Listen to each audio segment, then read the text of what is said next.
ଦିନେ ରାତିରେ ହଠାତ୍ ନିଦରୁ ଉଠି ବସିଲେ ମୋହନ ଦାସ। ଦେହରୁ ତାଙ୍କର ଝାଳ ବୋହୁଥିଲା, ଭୟରେ ଦେହ ଥରୁଥିଲା। ସ୍ତ୍ରୀ କସ୍ତୁରବା ଉଠି ଆଲୁଅ ଲଗେଇଲେ। ପାଖକୁ ଆସି ମୋହନକୁ ପଚାରିଲେ, କଣ ହେଲା? କିଛି କଣ ଖରାପ ସ୍ୱପ୍ନ ଦେଖିଲ? ମୋହନ ଦାସ କାନ୍ଦି ପକେଇଲେ। ଟିକେ ଆଶ୍ୱସ୍ତ ହୋଇ କସ୍ତୁରବାଙ୍କୁ ନିଜର କୁସଙ୍ଗ କଥା କହିଲେ। କସ୍ତୁର, ମୁଁ ସାଙ୍ଗ ସହ ମିଶି ମାଂସ ଖାଇଛି, ବିଡି ଟାଣିଛି, ବିଡି କିଣିବା ପାଇଁ ଚାକର ପକେଟରୁ ଚୋରି କରିଛି ଏବଂ ଦୁଃଖରେ ଘର ପାଖ ମନ୍ଦିର ବେଢାରେ ବସି ଦୁଦୁରା ଫଳ ଖାଇ ଆତ୍ମହତ୍ୟା କରିବାକୁ ପ୍ରୟାସ କରିଛି। ମୁଁ ମୋ ସାଙ୍ଗ ଶେଖ ମହତାବ ସହ ମିଶି ଏପରି କୁପଥରେ ଯାଇଛି। ମୁଁ କିନ୍ତୁ ପ୍ରାୟଶ୍ଚିତ କରିବାକୁ ଚାହେଁ।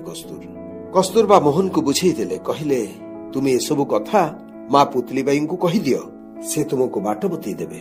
ମୋହନ ଦାସ ତାଙ୍କର କୁସଙ୍ଗ କଥା ମାଙ୍କୁ କହିଲେ। ମା କିନ୍ତୁ ଏସବୁ ବାପାଙ୍କୁ କହିବାକୁ ପରାମର୍ଶ ଦେଲେ। ମୋହନ ଭାବିଲେ, ତାଙ୍କର ଏସବୁ କୁ ଅଭ୍ୟାସ କଥା ସେ ବାପାଙ୍କୁ କହିବେ କେମିତି? ବାପା ତ ଭାରି ରାଗି, ଏବେ ବି ତାଙ୍କର ଦେହ ଭଲ ନାହିଁ। ତାଙ୍କଠାରୁ ଶୁଣିଲା ପରେ ବାପା ନିଶ୍ଚୟ ଦୁଃଖରେ ଭାଙ୍ଗି ପଡିବେ। ବାପା କାବା ଗାନ୍ଧୀ ଖୁବ ଭଲ ପାଉଥିଲେ ମୋହନକୁ। ମୋହନ ଦାସ ନିଷ୍ପତ୍ତି କଲେ ସେ ତାଙ୍କର ସମସ୍ତ କୁସଙ୍ଗ କଥା ବାପାଙ୍କୁ କହିଦେବେ। ପରିଣତି ଯାହା ହେଉନା କାହିଁକି, ଦୋଷ ସ୍ୱୀକାର କରି ବାପାଙ୍କୁ କହିଦେଲେ ମନ ନିଶ୍ଚୟ ହାଲୁକା ଲାଗିବ।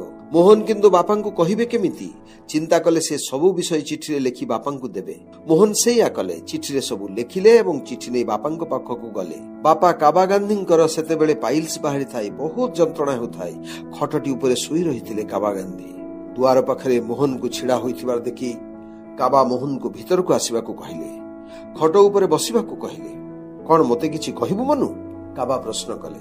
ମୋହନ ଦାସ ନିଜ ହାତ ଲେଖା ଚିଠିଟି ବାପାଙ୍କୁ ଦେଲେ ଏବଂ ଚୁପ୍ ହୋଇ ଖଟର ଏକ କଡ଼ରେ ବସି ରହିଲେ। ମୋହନଙ୍କର ଚିଠି କାବା ପଢିଲେ। ଆଖିରୁ ଲୁହ ବହୁଥିଲା କାବା ଗାନ୍ଧୀଙ୍କର। ଆଖିର ଲୁହରେ ଚିଠିଟି ଓଦା ହୋଇଯାଇଥିଲା।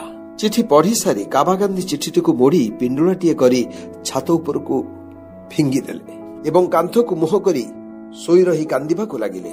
ବାପାଙ୍କ କାନ୍ଦ ଦେଖି ମୋହନ ଦାସ ବି କାନ୍ଦିବାକୁ ଆରମ୍ଭ କଲେ। ଏ ଭୁଲ ସେ ଆଉ କେବେ କରିବେନି ବୋଲି ତାଙ୍କ କାନ୍ଦ ଭିତରେ ମୋହନ ପ୍ରତିଜ୍ଞା କରୁଥିଲେ।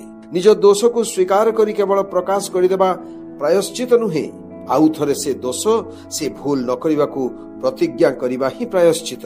ପ୍ରାୟଶ୍ଚିତ ବି ଏକ ଅହିଂସା।